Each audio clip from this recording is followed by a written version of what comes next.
Good evening, everyone. This week's Parsha is Parsha's Behar, Tavshin Pei Beis. And actually tonight I want to devote the class to not the Parsha, but actually to the festival of Lag BaOmer that will be celebrated Wednesday night and Thursday. And I'd like to talk about Lag BaOmer. Now, to understand what Lag BaOmer is about, first of all, what exactly does the name Lag BaOmer mean? So right now we are in the period of Sfiras HaOmer. Torah commands us to count the days from the second day of Pesach, when a sacrifice, a meal offering known as the Omer, was offered in the Beis HaMikdash in the temple. And from that day we count 49 days until the 50th day, which is Shavuos. That's the mitzvah, what we call Sfiras HaOmer, counting of the Omer. Really counting from the Omer to Shavuos. Lag BaOmer means the 33rd of the Omer. Lag, which is in Hebrew Lamed Gimel, it's really it's not a word. The Hebrew alphabet also has a numerical value. And therefore, when you want to write numbers in Hebrew, it's a combination of Hebrew letters, each one representing a different number. So the letter Lamed is 30. Gimel is 3. Lag means the 33rd. It's not a word. Lag, we call it Lag because it's Lamed Gimel. But it's Lamed Gimel, means 33. Lag BaOmer, the 33rd day of the Omer. That's the meaning of the name.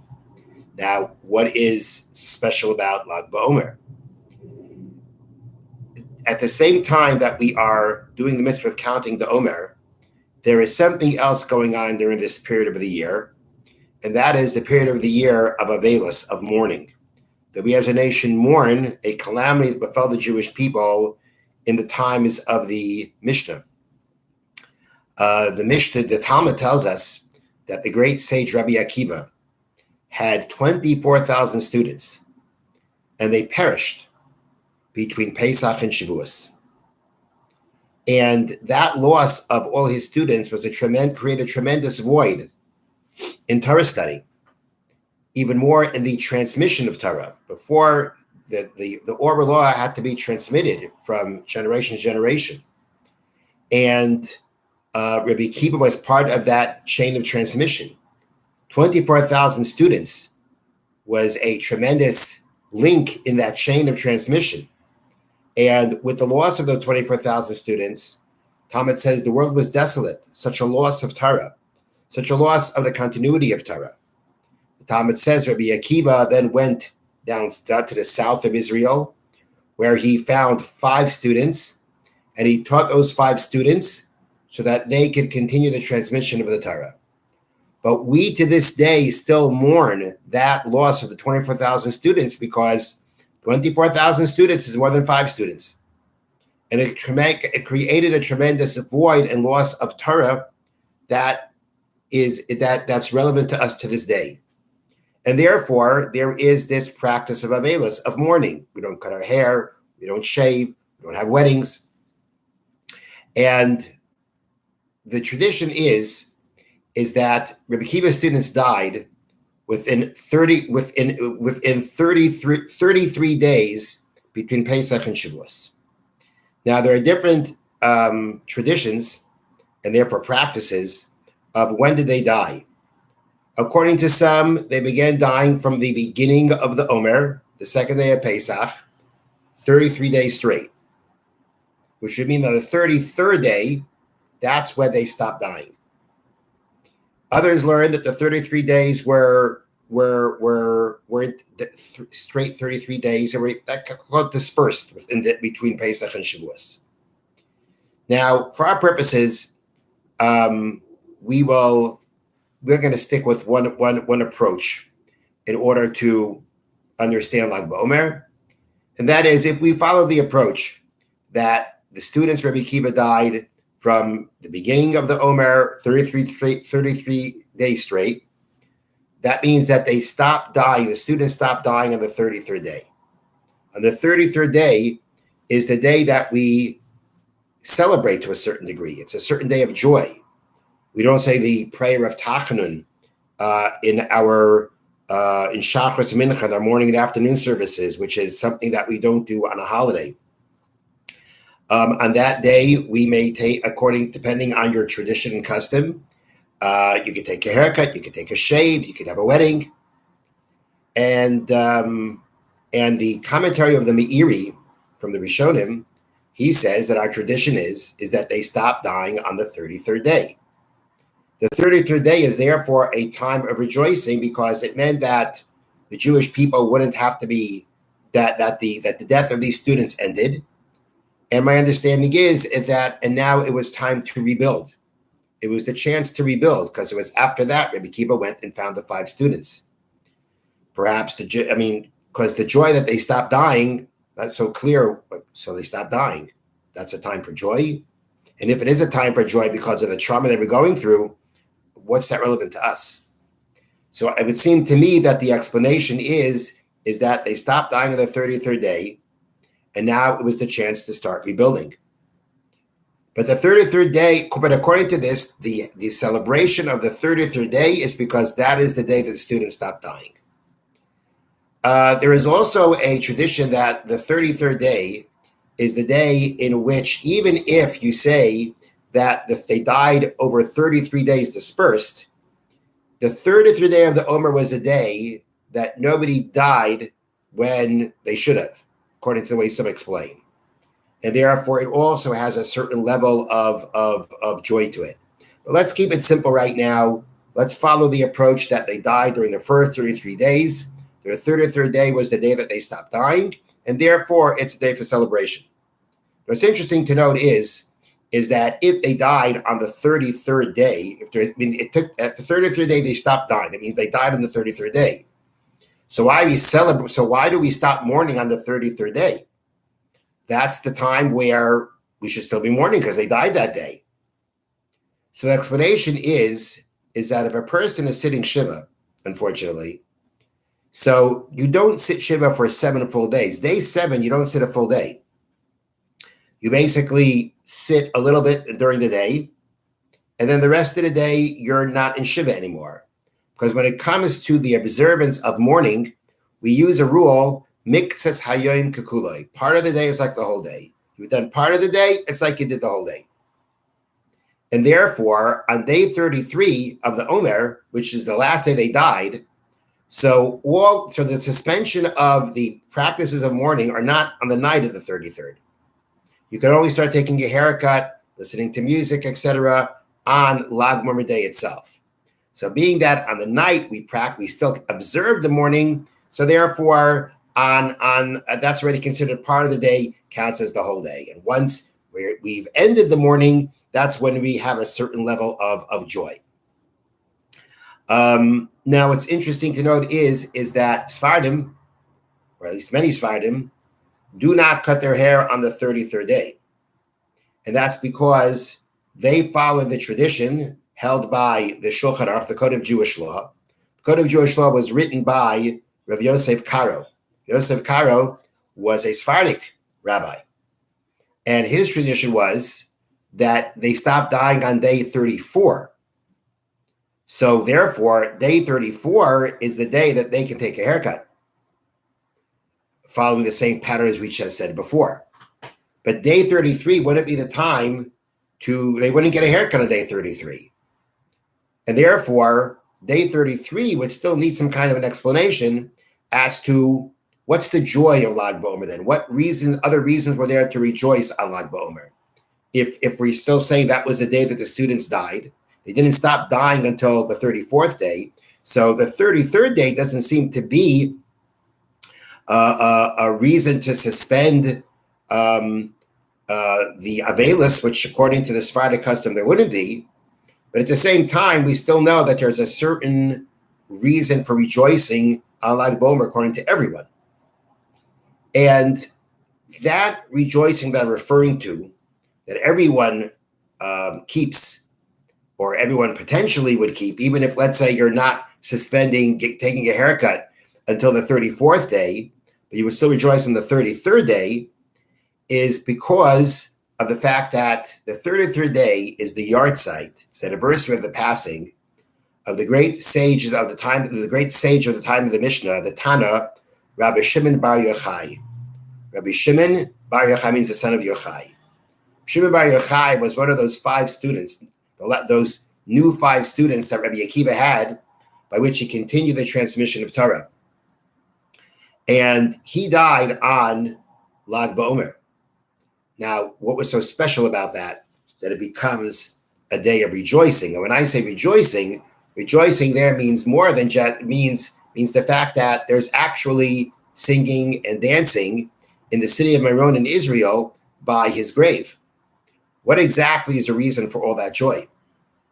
And the explanation is because on the day that Rabbi Shimon Bar Yochai passed away, he revealed the secrets of Kabbalah. Kabbalah that we call loosely in English Jewish mysticism, which should not be confused with some kind of hiji-biji stuff. Unfortunately, people have misused Kabbalah. You've got movie stars who have studied Kabbalah.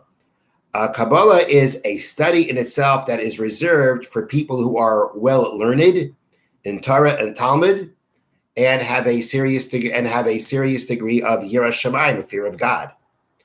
But we call it mysticism because it is not something that is obvious in the Torah. It's what we call the secrets of the Torah. It actually deals in a realm that's very spiritual and beyond our typical comprehension of things. And therefore, it's something that is, as a study to itself, has been reserved for certain individuals. But the truth is that Kabbalah permeates everything that we do. There is so much that we do in practical halacha, practical Jewish law, that's based on Kabbalah. There is so much thought that we have, so much Jewish thought that we study on a regular basis that's really based on Kabbalah. And Kabbalah really is the highest level of understanding of Torah. It's the highest realm of understanding. It's almost a realm that we all eventually yearn for in the world to come. So as much as, Kabbalah is something that seems to be like pushed aside, it shouldn't be pushed aside because it's fairy tale stuff. It's not pushed aside. It is revered. And it's not easily approached. That's the way it should be seen. But the Kabbalah is a very important part of Torah. Excuse me. And this part of Torah, this what's called the secrets of Torah, the hidden light of Torah, was revealed by Rabbi Shimon Bar Yochai. Revealed means he brought it out in a way that it was not just hidden in the Torah itself and only certain people could be able to understand it from the written law, but rather it was something now that he was going to put it into at a certain level of structure by which others would be able to study it and learn it and understand it. And that is the work of the Zohar. It's called Zohar. Zohar is the work. That's the fundamental work. That's the basic fundamentals of Kabbalah.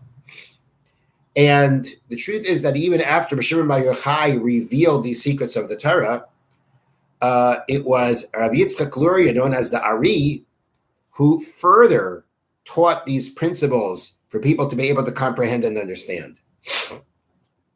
But this revelation of Shimon Bar Yochai on the day that he died was a revelation of Torah.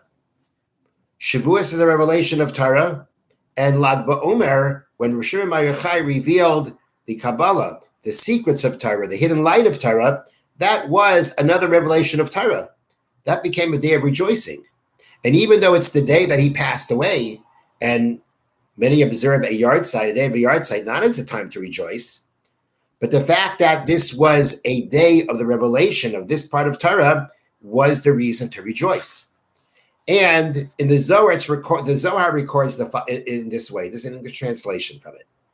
Behold now, this is what Rabbi Shimon assembled his disciples on the day that he died, before he departed, and said, behold, now is an auspicious moment. There are secret words which I did not reveal until now, which I desire to reveal. They proceeded to reveal the mysteries which until now were concealed in the written Torah. So even if on Lag BaOmer you're not taking a haircut, because you will still be practicing mourning to a certain degree, there is still a reason to rejoice on Lag BaOmer because of this aspect, this revelation of the hidden light of Torah, which Rabbi Yochai revealed. And this was done on Lag BaOmer. This happened on the 33rd day of the Omer. Now, there's also a tradition brought down by the Aruch HaShulchan. That was Rabbi Yechiel Michal Epstein. He was the rabbi of Novardik, Poland, passed away, I believe, 1918. And he says that the tradition is that this revelation took place on Lag BaOmer, and another thing involving Shimon Bar Yochai took place on Lag BaOmer. The Talmud tells us Rabbi Shimon Bar Yochai and his son, Elazar, hid in a cave for 12 years. And we'll go through the story of that very soon.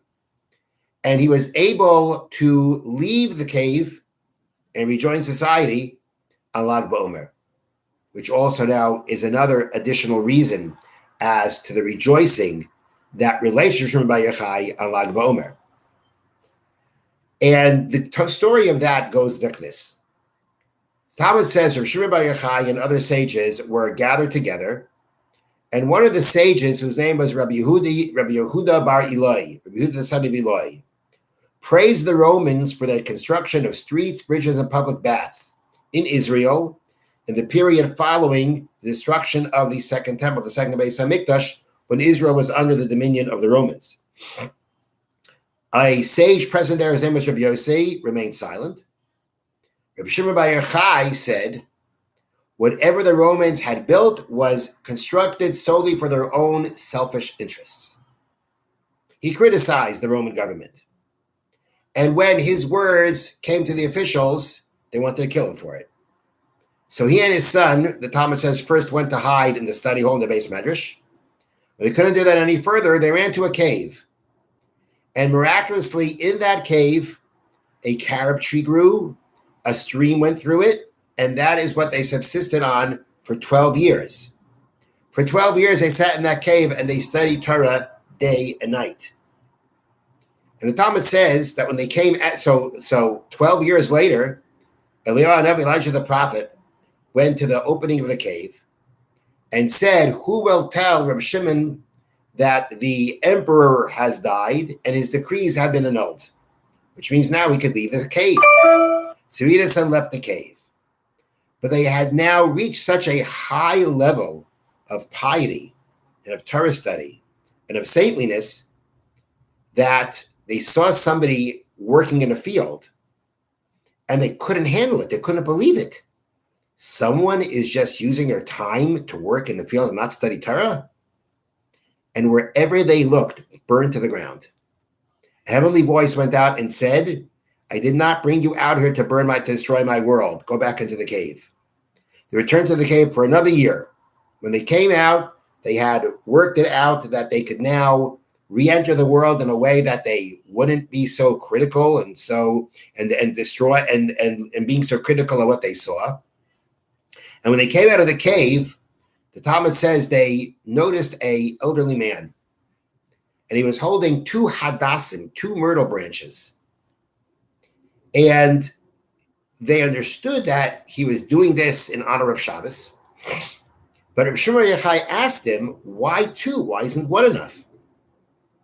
And for that, the elderly person answered like this. Shabbos is found in the 10 Commandments. It is the 4th of the 10 Commandments. And when the 10 Commandments are recorded in the Torah for the first time in Parshas Yisro, so the commandment of Shabbos begins, Zochar es Yom HaShabbos L'Kadshay. Remember the day of Shabbos to sanctify it. Remember Shabbos is a positive commandment, to remember it. How do we remember it? The answer is we make Kiddush. We declare the sanctity of the day. That is Zohar. That is the positive commandment of Shabbos. When the 10 commandments are then repeated later on at the end of the Torah, in Parshas Va'eschanan, there, when we get to the commandment of Shabbos, the 10 commandments, it says, Shamar es Yom HaShabbos L'Kadshay. guard the day of Shabbos to sanctify it. Guard means to observe, not to transgress, but to observe the prohibitions that we are commanded on Shabbos, the things we're not permitted to do. The Torah says observe means heed those prohibitions. So Shamar represents the observance of the negative commandments of Shabbos. So the elderly man said that he has two myrtles. One corresponds to Zohar. One corresponds to remember the day of Shabbos, the positive commandments. And the second one represents Shamar, to observe, to heed the negative commandments of Shabbos. Now let me just take a step back for a second. So, but the 10 commandments were only said once. So when Hashem said it, did he say Zohar or did he say Shamar? And the answer is he said both simultaneously, which is something that a human being cannot do. And we actually say this in L'chadodi on Shabbos. Shamar v'Zohar b'dibur echad. Shamar, the word Shamar and the word Zohar b'dibur echad were said in one saying. Okay, so that's what the man said. He's doing two. One represents Zohar, the other represents Shamar. And when Rabbi Shimon Bar Yochai heard that, he said, see how precious the mitzvahs are to the Jewish people. He looked at this small gesture, this innovative gesture, and from that he declared, see how precious the mitzvahs are to the Jewish people. Now, Rabbi Shimon Bar Yochai wasn't just saying this as a nicety. This was a serious comment, that from this small gesture of honor of Shabbos, Shimon Bar Yochai saw a love and a love and how precious mitzvahs are to the Jewish people.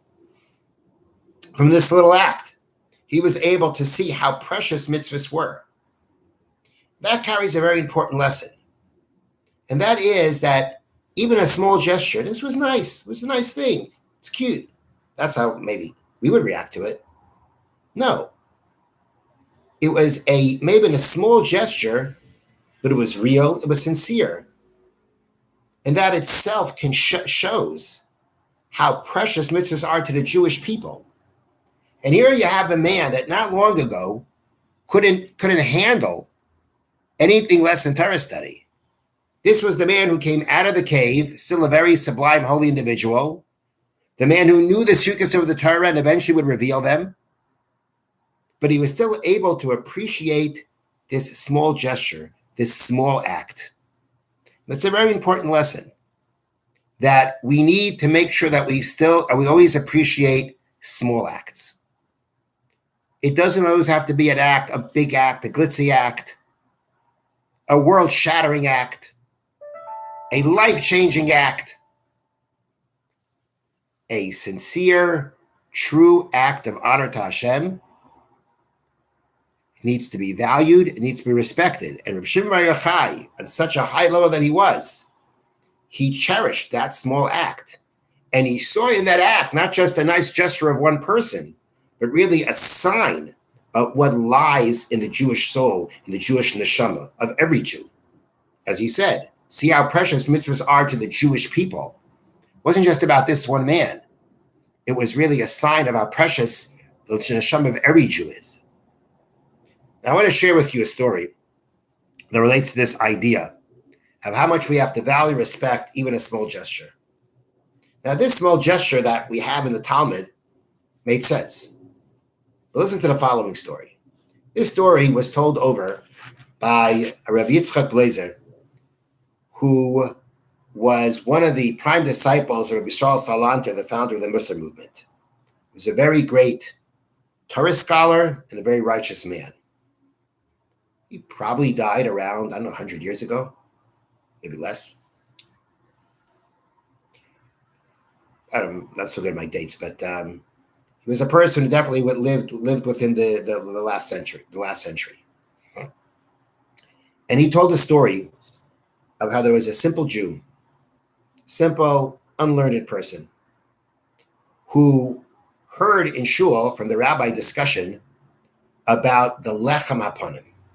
In the Mishkan, the tabernacle, and in the Beis Hamikdash of the temple, one of the vessels was the shulchan, the table.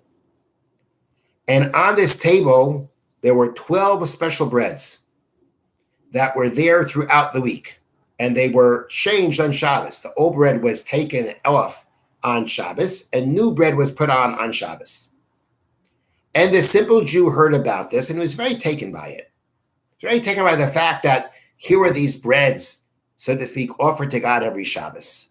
And he said to his wife, why don't we do that every Shabbos? Why don't we bake 12 breads every Shabbos and we'll offer it to Hashem? And his wife said, great, that's a great idea. So before Shabbos came, she went ahead and she baked the 12 challahs. What did the man do? He went to the shul, if anybody was there, and he opened up the Aron Kodesh, the Holy Ark, where the Torahs are, and he took the 12 breads and he put it in there as a gift to God. And then he closed the door and he left. Okay. Well, at a certain point of time, the shamus, sexton of the synagogue, the one who took care of things in the synagogue, opened up the ark to do what he had to do. And there he saw 12 challahs, 12 breads. And was wondering where it come from. And he figured that it was somebody who was leaving it for the poor. And he said, I'm poor. So he took it for himself. This is right. This was right before Friday. This was before Friday night. Man had put it in, late Friday afternoon, and the shamus had opened it up Friday night, and he was the only one who was there to see it. And Shabbos morning, the man who brought the breads came early to shul. Friday was there, opened up the ark, and saw that the challahs were gone. That means God took his challahs. He was ecstatic. And for weeks, he continued doing this. He brought the challahs, and the shamus took them. Well, one day, when he brought the challahs, the rabbi was present in the shul. And he noticed this man putting challahs into the ark. And he said, why are you doing this? He says, well, for a year and a half already, I've been making these challahs, and I give them to Hashem, and he's been taking them. And the rabbi said to him, what are you talking about? God doesn't eat. That's ridiculous. And after checking into things, it was discovered that it was the shamus who was taking it. Understandably, the man and his wife stopped doing this tradition. That night, the rabbi had a dream.